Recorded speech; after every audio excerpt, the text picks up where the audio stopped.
Allahu Akbar, Allahu Akbar, Allahu Akbar, Allahu Akbar, Allahu Akbar, Allahu Akbar, Allahu Akbar, Allahu Akbar, Allahu Akbar, Allahu Akbar kabira, walhamdulillahi katsira, wa subhanallahi bukratan wa asila. La ilaha illallah wa la na'budu illa iyyah mukhlisina lahuddin walau karihal kafirun walau karihal musyrikun walau karihal munafiqun. La ilaha illallah wahdah sadaqa wa'dah wa nasara 'abdah wa azza jundahu wa 'azama al-ahzaba wahdah. La ilaha illallah wallahu akbar wallahu akbar walillahil hamd. Alhamdulillah, alhamdulillah nahmaduhu wa nasta'inuhu wa nastaghfiruh wa na'udzu billahi min shururi anfusina wa min sayyiati a'malina.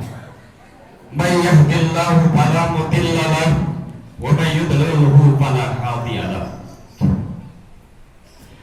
Asyhadu an la ilaha illallah wahdahu la syarika lahu wa asyhadu anna Muhammadan abduhu wa rasuluh la nabiy ba'da.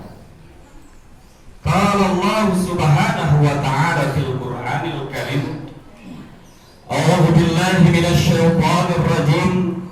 Bismillahirrahmanirrahim. Ya ayyuhalladzina amanu taqullaha haqqa tuqatih wa la tamutunna illa wa antum muslimun. Wa qala aidan, ya ayyuhalladzina amanu kutiba alaikumus syiyam kama kutiba alal ladzina min qablikum la'allakum tattaqun. Wa qala Rasulullah sallallahu alaihi wasallam fil hadis, man shoma ramadanan imanan wa ihtisaban ghufira lahu ma taqaddam min dhanbihi. Sadaqallahul azim wa sadaqa Rasulullah sallallahu alaihi wasallam. Bapak Ibu yang dirahmati oleh Allah Subhanahu wa taala, alhamdulillah pada pagi hari ini suasana cerah. Atas nikmat yang Allah berikan kepada kita semua. Alhamdulillah, sebulan penuh kita melaksanakan kewajiban kita selaku umat muslim, yaitu berpuasa di bulan Ramadan. Semoga amal ibadah kita di bulan Ramadan Allah terima. Amin ya rabbal alamin. Alhamdulillah juga pada hari ini kita diberikan oleh Allah Subhanahu wa taala nikmat, ribu nikmat. Yang pertama nikmat hidup, iman, nikmat Islam, sehingga kita dapat melaksanakan kewajiban kita sunnah muakkad, yaitu sholat Idul Fitri.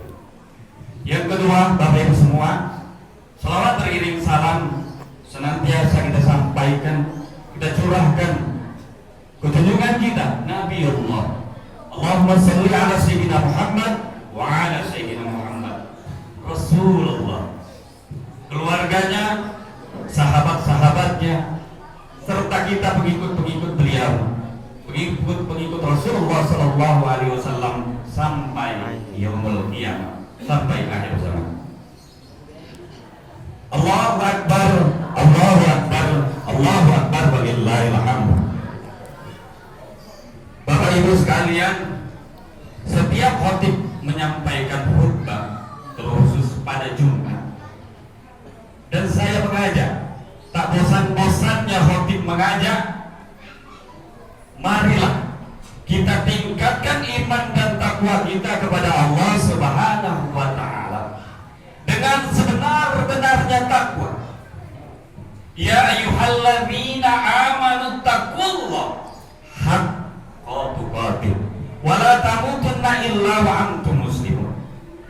Hai orang-orang yang beriman, bertakwalah kamu kepada Allah Subhanahu wa taala dengan sebenar-benarnya takwa, dan janganlah kamu mati, kata Allah dalam Al-Quran, janganlah kamu mati kecuali kamu beragama Islam. Iman dan takwa ini juga Bapak Ibu sekalian bekal kita menghadap Allah Subhanahu wa taala. Wa tazawwadu fa inna khairuz zadi taqwa. Wattaqu ya ulil albab. Ini kata Allah, berbekalah semuanya, berbekalah, karena sebaik-baik bekal iman dan takwa kepada Allah Subhanahu wa taala. Dan Allah ingatkan, wahai orang-orang yang selalu berpikir. Allahu Akbar, Allahu Akbar, Allahu Akbar, walillahil hamd. Jamaah salat Idul Fitri rahimakumullah. Sejak tadi malam telah berkumandang alunan suara takbir, tasbih, tahlil sebagai bentuk ungkapan rasa syukur kita kepada Allah Subhanahu wa taala atas kemenangan besar yang telah diperoleh setelah menjalankan ibadah puasa Ramadan selama 1 bulan penuh. Takbir kita tanamkan ke dalam lubuk hati sebagai pengakuan atas kebesaran Allah Subhanahu wa taala. Karena selain Allah Subhanahu wa taala semuanya kecil sekali. Kalimat tasbih, tahmid kita tunjukkan untuk mensucikan Allah dan segenap yang berhubungan dengannya. Tidak lupa puji dan syukur kita tunjukkan untuk rahmat dan rahimnya yang tidak pernah pilih kasih kepada seluruh hambanya. Sementara tahlil kita lantunkan untuk memperkokoh keimanan kita bahwa Dialah Zat yang Maha Esa dan Maha Kuasa. Seluruh alam semesta ini tunduk dan patuh kepada perintahnya. Sudah sebulan penuh kita mentaati perintah Allah Subhanahu wa taala dengan menjalani puasa Ramadan. Tentu saja banyak pesan dan didikan untuk diri kita waktu mengerjakan puasa tersebut maupun untuk kehidupan kita setelah Ramadan ini. Semua pesan dan didikan itu supaya kita menjadi orang-orang beriman yang la'allakum tattaqun, orang-orang yang bertakwa. Ya ayyuhalladzina amanu kutiba alaikumus shiyam kama kutiba alal ladzina min qablikum la'allakum tattaqun.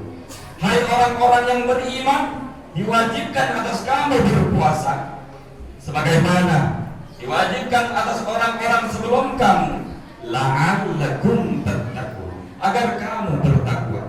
Quran surah Al-Baqarah ayat 183. Ibadah puasa bertujuan untuk membentuk kita semua menjadi hamba Allah yang bertakwa dengan berbagai hal diajarkan oleh Allah Subhanahu wa taala selama kita menjalankan puasa. Semua itu untuk melatih kita agar menjadi manusia yang lebih baik. Setiap amalan punya tujuan dan substansi tersendiri. Sebagaimana sholat untuk mencegah perbuatan keji dan mungkar, maka puasa juga mencetak jiwa-jiwa yang bertakwa kepada Allah Subhanahu wa taala.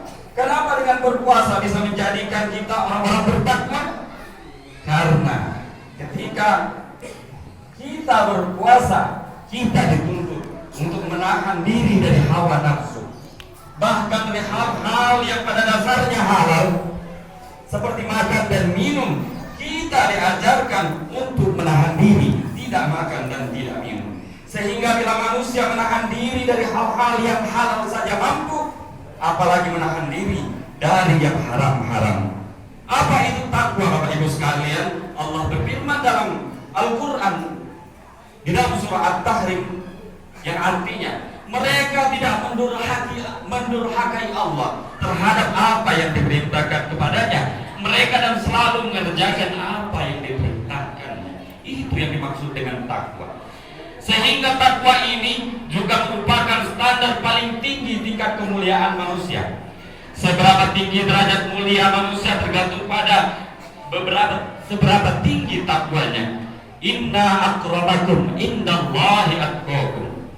Selain itu Bapak dan Ibu sekalian, Ramadan tentu lebih baik, lebih dari sekedar latihan.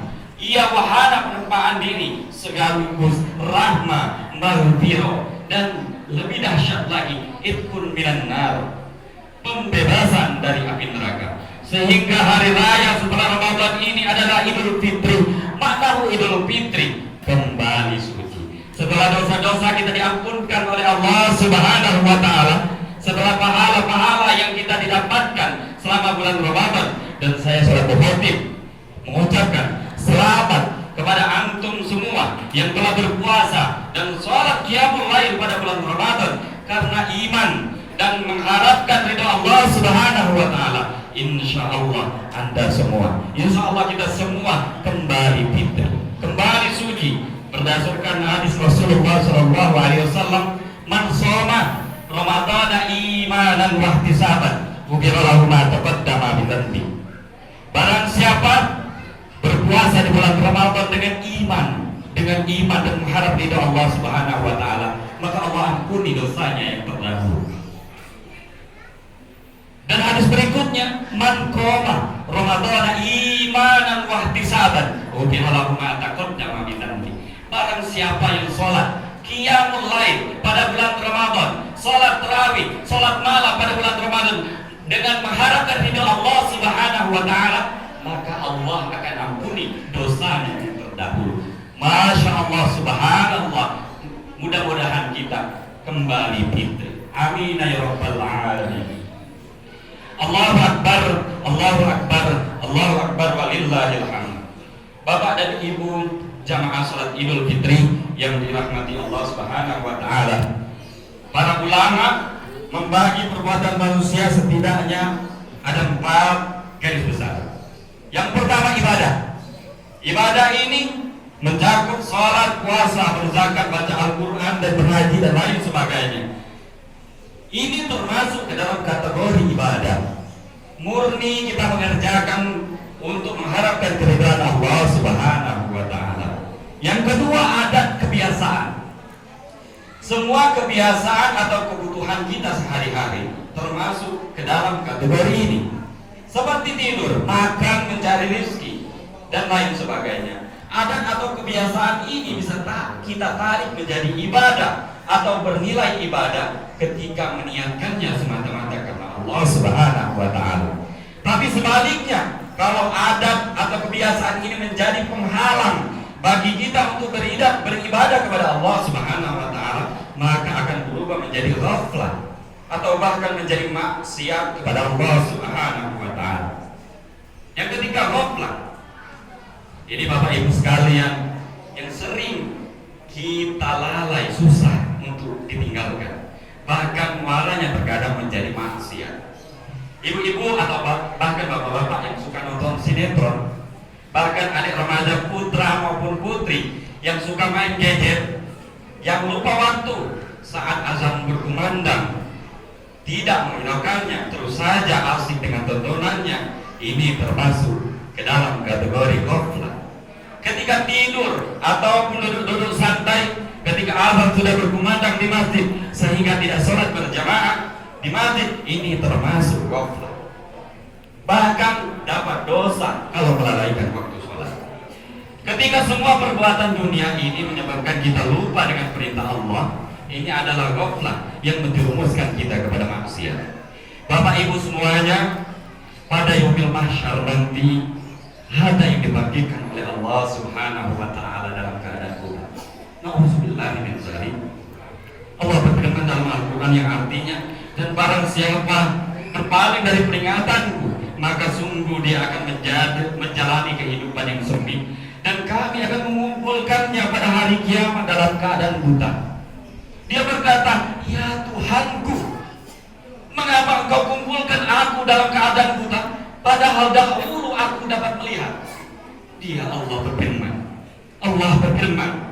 demikianlah dahulu telah datang kepadamu ayat-ayat kami, dan kamu mengabaikan. Telah datang orang-orang yang telah mengajak kamu untuk kebaikan, telah banyak orang-orang yang telah menyeru kebaikan, tapi kamu tidak menghiraukan.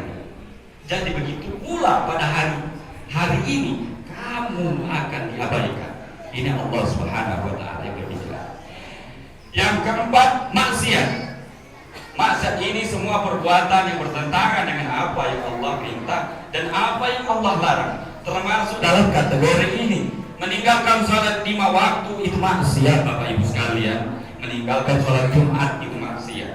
Man taraka sholata maktubatan muta'ammidan faqad bari'at minhu dhimatullah.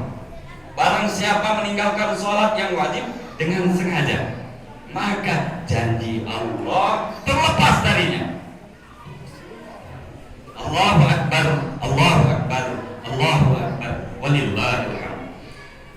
Bapak Ibu sekalian, salat jamaah salat Idul Fitri rahimakumullah, bertepatan dengan momen Idul Fitri ini, khatib mengajak jamaah sekalian untuk senantiasa meningkatkan ibadah kita kepada Allah Subhanahu wa taala. Bulan Ramadan yang sudah kita lewati merupakan bulan latihan, dan diberikan oleh Allah bulan-bulan selanjutnya adalah bulan setelah latihan.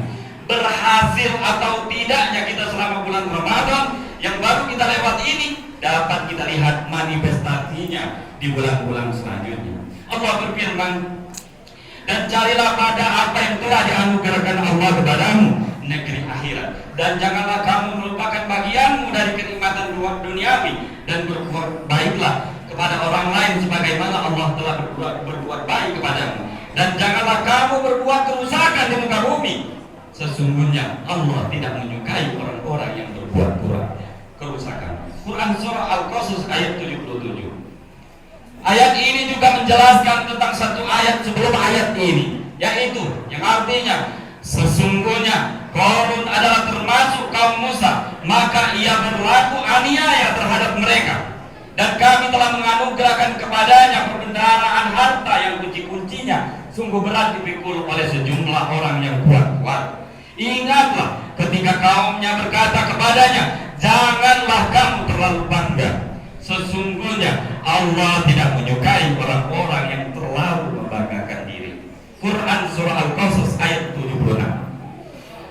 Bapak Ibu sekalian, menurut Ibnu Abbas rahimahullah, Qarun adalah sepupu Nabi Musa. Ayah Nabi Musa yaitu Imran adalah abang dari ayah Qarun. Awalnya dia taat, tetapi setelah itu ingkar terhadap Allah Subhanahu wa taala.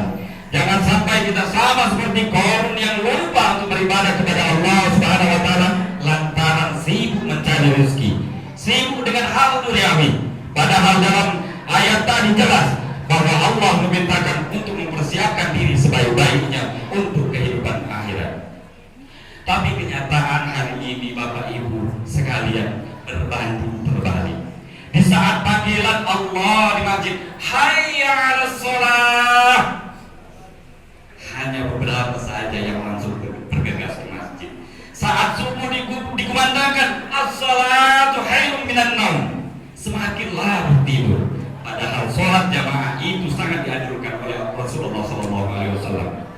Man sami'an nada'u falam ya'ti fala salatu lahu illa min uzur. Barang siapa, ini sama baik-baik Ibu, Bapak Ibu, barang siapa mendengar azan kemudian dia tidak mendatanginya, maka tidak ada sholat baginya kecuali dia uzur. Jamaah itu sangat dianjurkan oleh Rasulullah SAW. Ulama ada yang berpendapat bahwa sholat berjamaah itu sunnah muakkad atau sangat dianjurkan. Bahkan ada dalam mazhab Hambali atau sebagian ulama Imam Hambali sholat berjamaah adalah fardhu ain. Dan beberapa atau mungkin mayoritas Syafi'iyah berpendapat bahwa sholat berjamaah itu fardu kifayah. Rasulullah tidak pernah meninggalkan sholat jamaah kecuali sholat sunnah. Mulai pertama turun dari Isra dan Mi'raj diimami oleh Jibril, selanjutnya beliau yang menjadi imam kaum muslimin. Sampai ketika beliau sakit di akhir hayat beliau, Abu Bakar yang menjadi imam sholat dan beliau sebagai makmum sholatnya. Maka apa yang menghalangi kita ke masjid, Bapak dan saudara-saudara sekalian? Jangan menunggu ketika diantar ke masjid dan disolatkan di masjid, tapi segera ke masjid ketika azan berkumandang. Sebab berjuta-juta manusia, beribu-ribu manusia di alam barzakh sana yang telah mendahului kita memohon kepada Allah Subhanahu lagi ke dunia cuma satu, ingin sekali beribadah kepada Allah Subhanahu wa Ta'ala. Jangan sampai saudara-saudaraku semua kita menyesal nanti. Fa idza jaa ajaluhum la yastakhiruna sa'ah wa la yastaqdimun. Apabila saat itu telah datang, ajal itu telah datang, maka tidak ada satu detik, 1 menit untuk menundanya, dan tidak bisa untuk dipercepat.